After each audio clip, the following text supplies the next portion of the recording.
आज स्कूल का आखिरी दिन है। इस सफ़र को शुरू करते वक्त हमने कभी ये सोचा ना था कि इसे एक दिन ख़त्म भी करना पड़ेगा। पर देखो, कल से ये सब बदल जाएगा। कल से ना कोई अलार्म्स बजेंगे, ना ही स्कूल की घंटियाँ। कल से सब अपने अलग रास्ते पर निकल पड़ेंगे।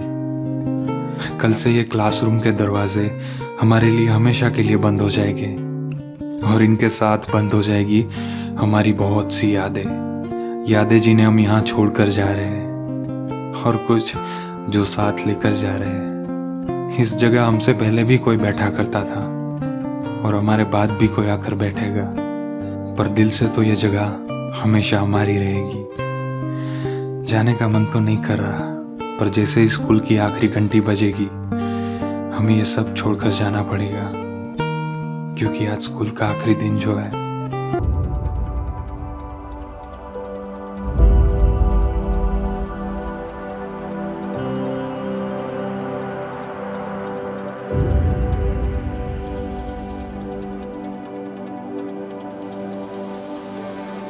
माझे नाव सुनीता विठ्ठलाप्पा आलवले.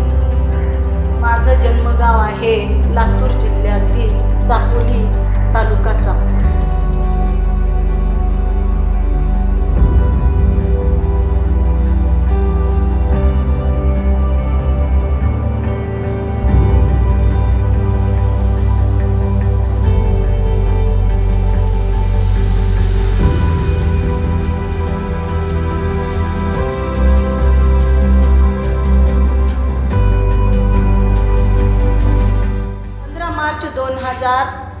2024ला पुन्हा आम्ही मुलींच्या हायस्कूलमध्ये बदलीने आले आणि आज 31 मार्च 2026ला 37 वर्षाच्या सेवाकालानंतर मी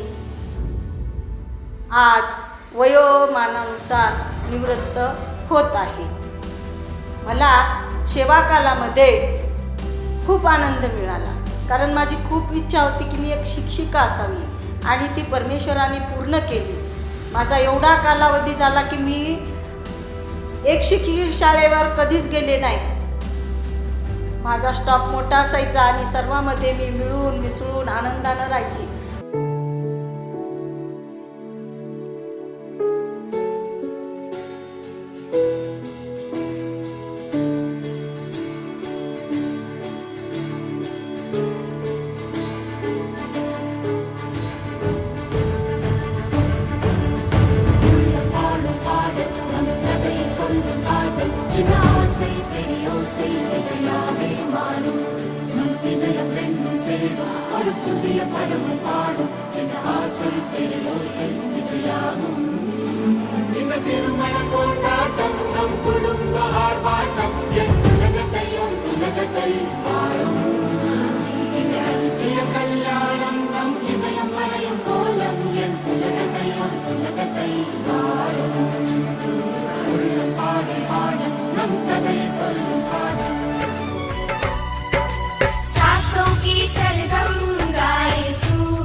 जेव्हा मी शाळेमध्ये पाऊल ठेवायचे तेव्हा घरच्या अडी अडचणी सुख दुःख मी विसरून जायचे आणि मुलामध्ये रममाण व्हायचे.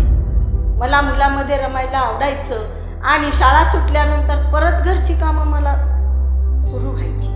दोन्ही भूमिका मला बजावताना आनंद व्हायचा आणि मी माझा सेवाकाल इमानीद्वारे केल्यामुळं मला याचं खूप मोठं बक्षीस मिळालं. माझा मुलगा उच्च विभूषित पदावर UPSC अंतर्गत त्याची निवड झाली.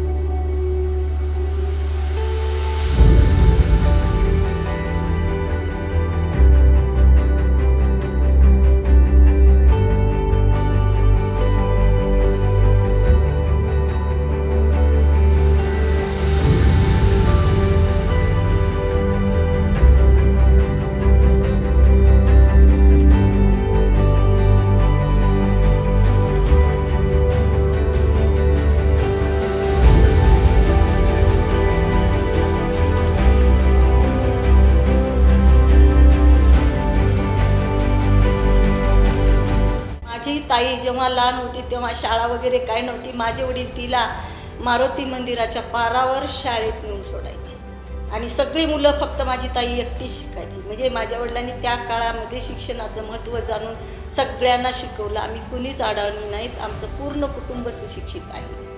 आणि माझा एक भाऊ इंजिनियर आहे मुंबईला आणि एक भाऊ एअरफोर्समध्ये होता, तो आता रिटायर झालेला आहे.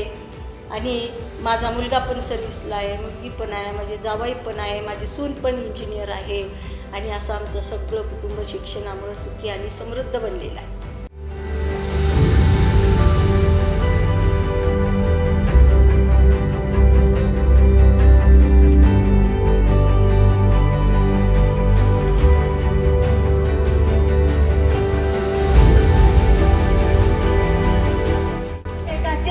सुखादुःखामध्ये सदैव पाठीशी राहणारे आमचे सगळे शिक्षक बंधू आणि माझ्या भगिनी यांचे उपकार मी जन्म विसरतात.